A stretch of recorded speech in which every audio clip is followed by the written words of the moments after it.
So, welcome to Trauma Research Foundation's TRF Tuesday. This is our weekly mini workshop series from Bright Voices in Therapeutic Embodiment. If you're watching on YouTube, hit the subscribe button. It tells YouTube that this content is valuable, and then they'll show it to more people. Excited to bring to you today a beautiful visualization called Filling Our Cup from Within, increasing energy by listening to our internal cues. And this is coming to us from our very own Stephanie Kimble. Stephanie works here with us at TRF, at Trauma Research Foundation. She's a program specialist, and she's also been practicing yoga for nearly 20 years. In 2013, she completed her first 200-hour teacher training, and throughout the last decade has completed 12 supplemental yoga and healing-based trainings, including her 500-hour teacher training. Stephanie has taught more than 5,000 hours of yoga, breath, and meditation techniques to individuals across all developmental stages. She believes in the healing power of yoga and teaches from a person-centered perspective. Stephanie, we're so happy to have you. Take it away.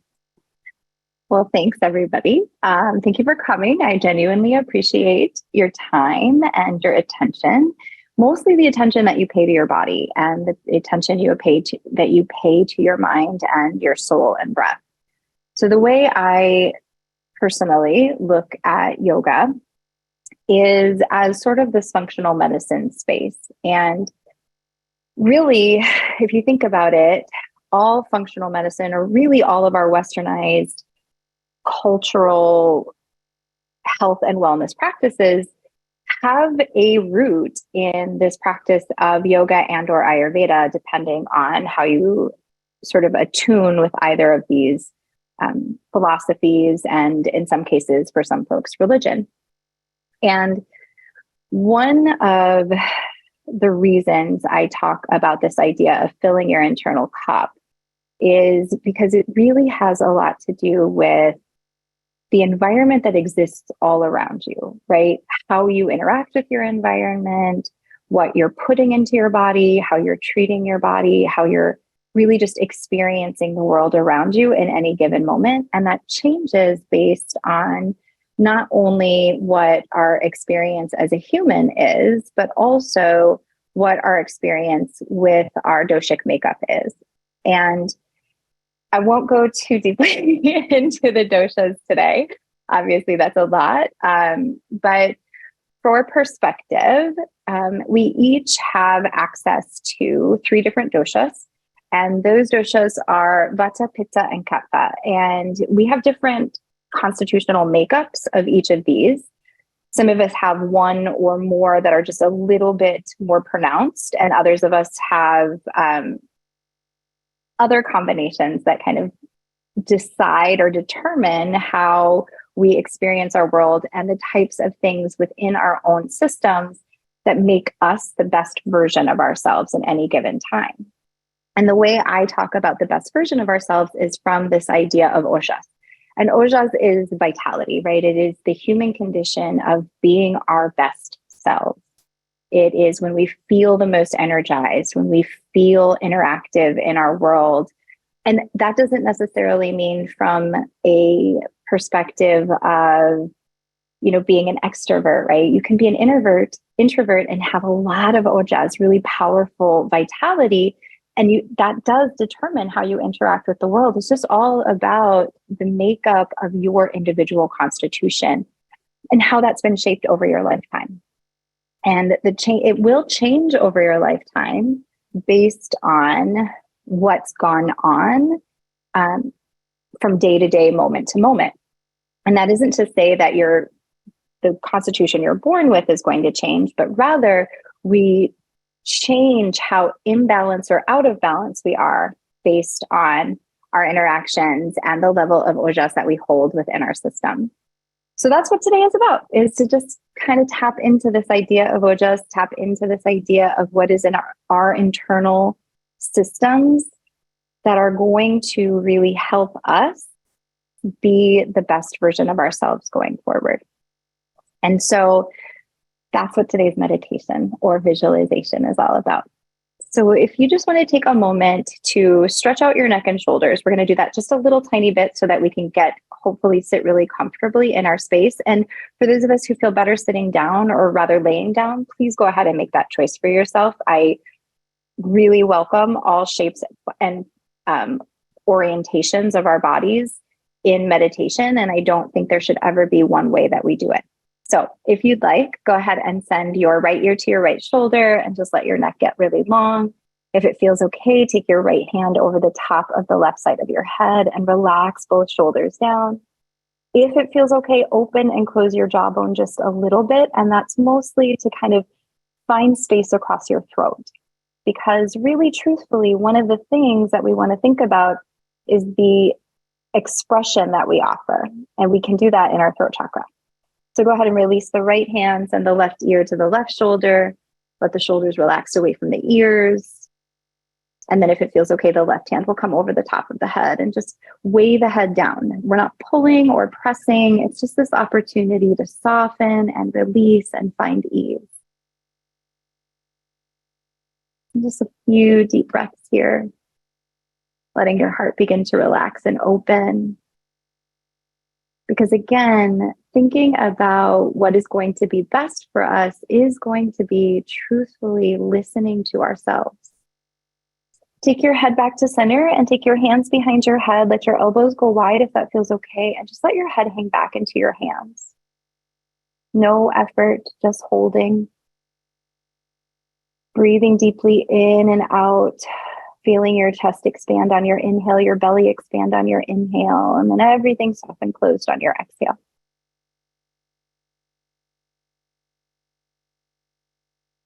And then go ahead and release.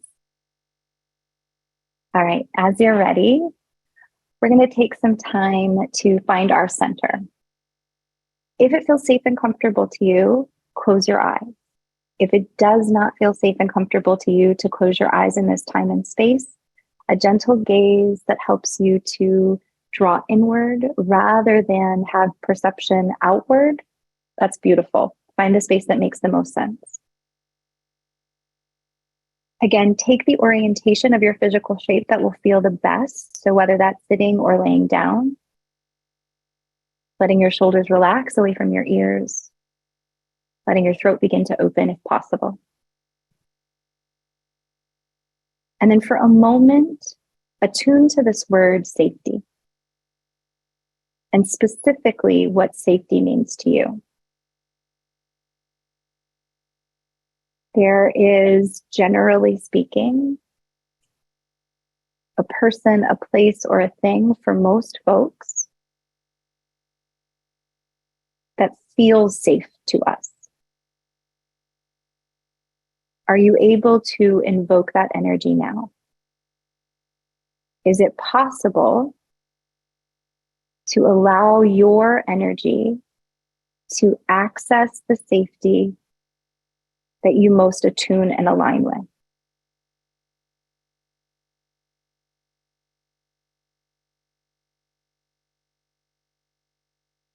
Breathe into that space.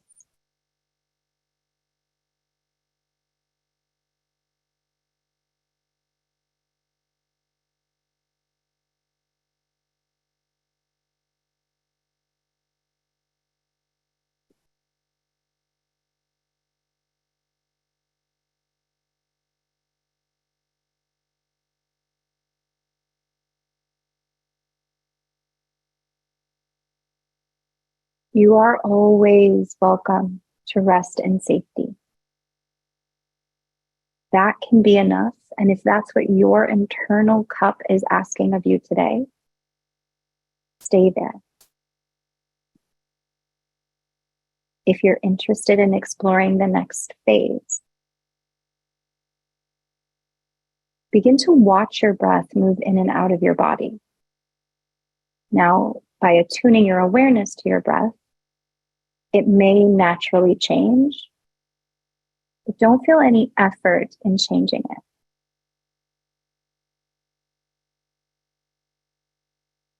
As you breathe in and out, simply observe the depth of your breath. Where does your breath meet your nose, your throat. If you're breathing in and out through your mouth for some reason, where does it hit the internal mouth? What part of your torso and shoulders and abdomen are you experiencing your breath in?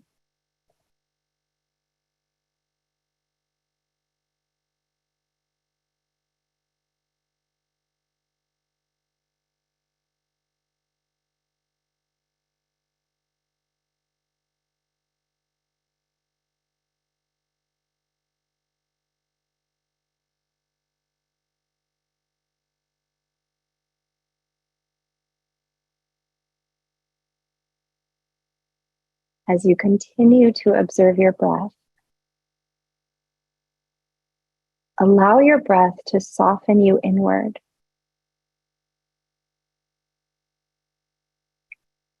Allow your mind to take you to the places inside of you, body, mind, soul, and breath, that house you.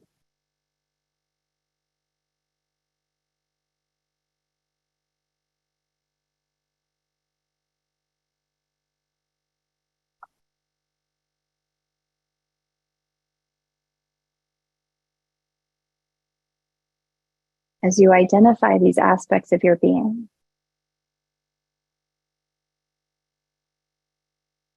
consider this word foundation for a moment.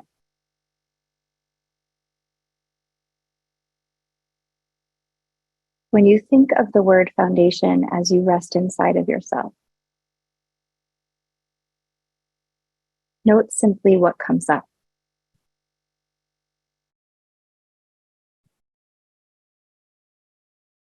You may have an experience of feeling truly grounded and secure. You may have an experience of feeling depleted or something else.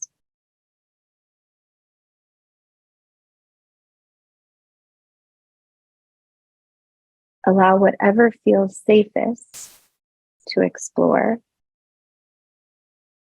to be the part that starts to bubble up, that comes to center.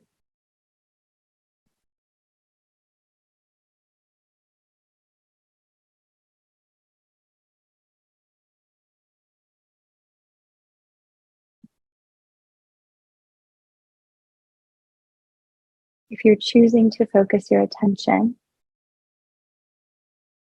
on the positive that arises,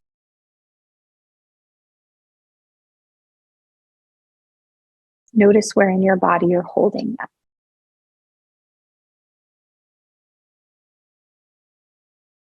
If you're experiencing and allowing yourself to experiencing any part that feels depleted, where do you notice that in your physical shape?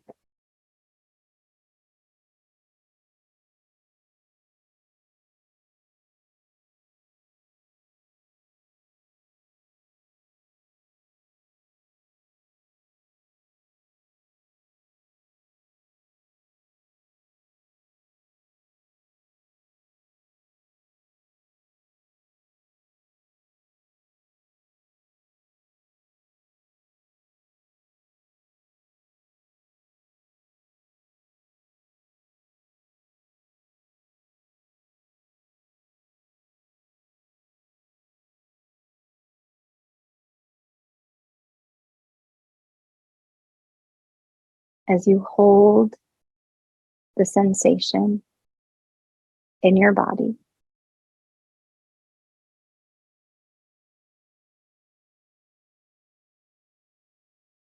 begin to consider what that sensation is saying or asking. Maybe it's doing.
And you don't have to come to an answer.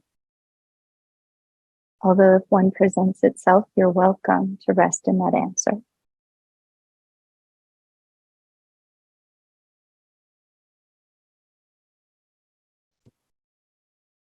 But for today,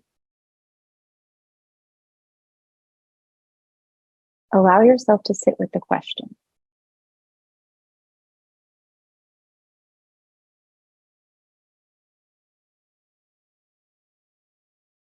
And allow yourself to feel the question.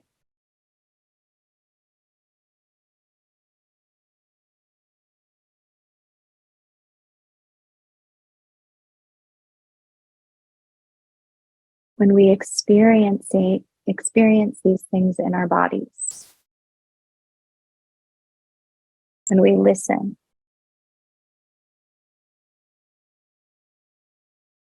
we might notice a cavernous sensation. We might notice a really tight sensation.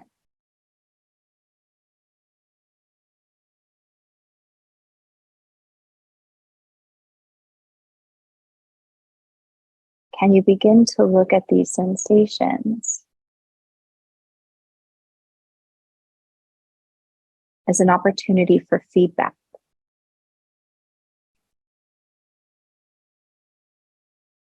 Simple messaging.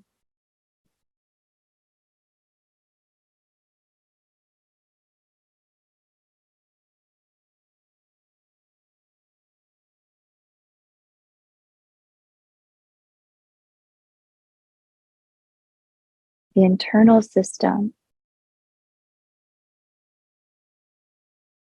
is intuitive. Your constitution is ingrained in who you are. It is your soul.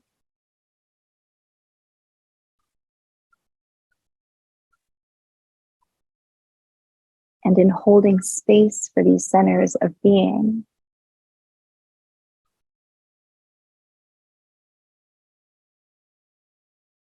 we're simply listening to the message that already exists from within.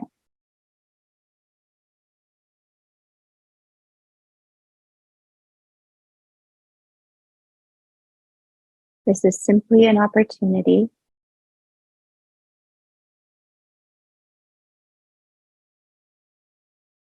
to allow your body, mind, soul, and breath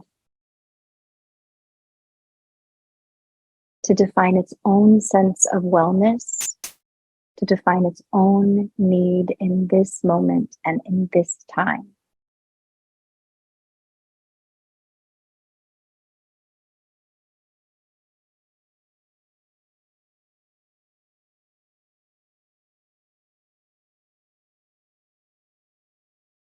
And the more often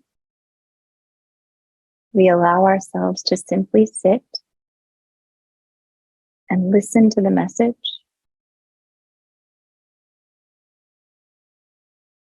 the less disruptive the feedback becomes.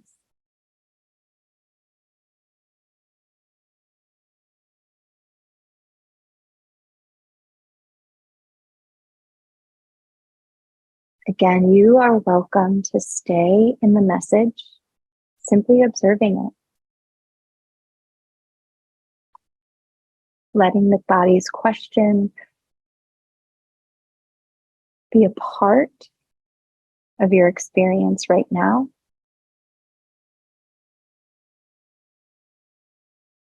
If you know the answer, you're welcome to follow the answer.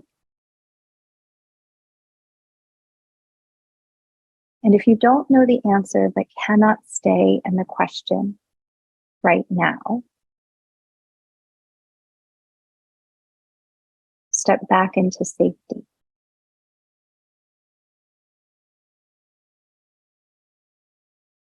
We'll spend just the last 10 or 12 breaths as we are in this moment.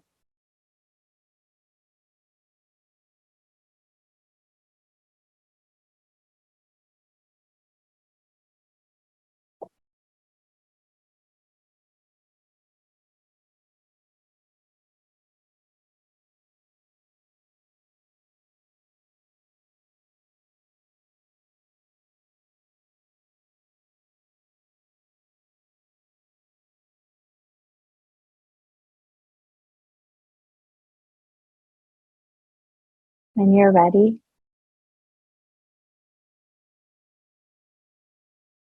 step back to your foundation. Notice if or how it might have shifted. If it feels in disrepair, consider what you might do in these last couple of breaths to just hold yourself. If it feels more grounded and stable, hold on to that sensation if you're able. From there, I invite you to attune to the energy of your heart. I invite you to attune to the energy of your mind, the energy of your breath, and to step back into your physical body if you've had any experience of leaving it. Noticing the air against your skin, wherever it's exposed. Noticing your hands, how they might be touching something, and your feet might be grounded. Your back against whatever support you're using. And when you're ready, just begin to move the body in small and easy ways to begin. Your movements can grow as gradually bigger as you need them to, even to the extent of standing and stretching. Before we step fully out of the meditation, one of the things I like to do to reset the nervous system at the end of a visualization practice is to just take a gentle, breathy hum. So if you will bear with me, release the air from your lungs. Take a full breath in through your nose and simply hum.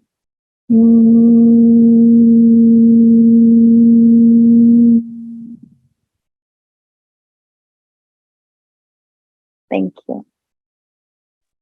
Oh, thank you, Stephanie. Well, thank you all. It's fun to have everybody to participate in this practice with me. That was really nice. Yeah, very relaxing. Cool. We do have a few minutes for questions if anyone wants to drop any in the chat. Probably only about 2 minutes. It's hard to re-engage the mind after a nice Agreed. like that. We understand. Thank you.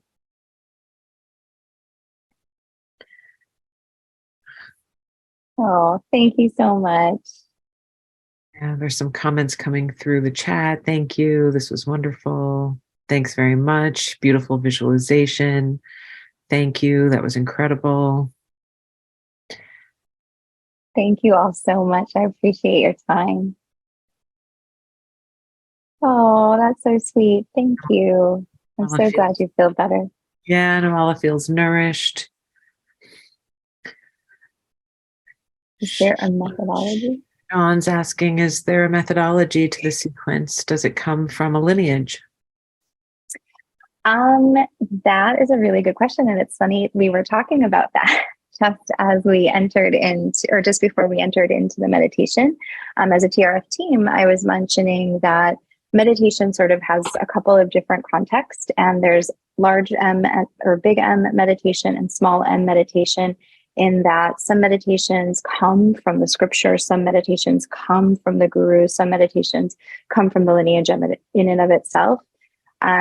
The way I sort of run a visualization practice is to take all of these little pieces that I've kind of learned from like all of these beautiful millennia after millennia practices, and sort of refine them into a language that works in my body. And I teach from a space of what works for me.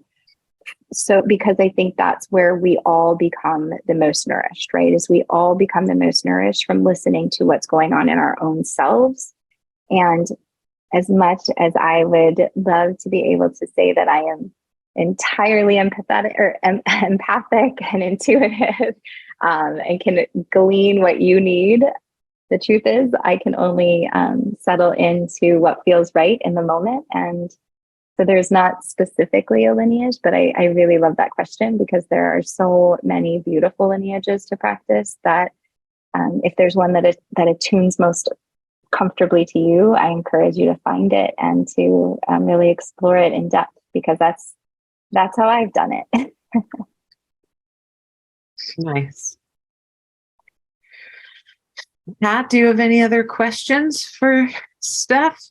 No, I mean, well, the only thing I would ask is, what brought you to the practice, and why do you said you stuck with it for 20 years. What worked so well that you stuck with it for 20 years?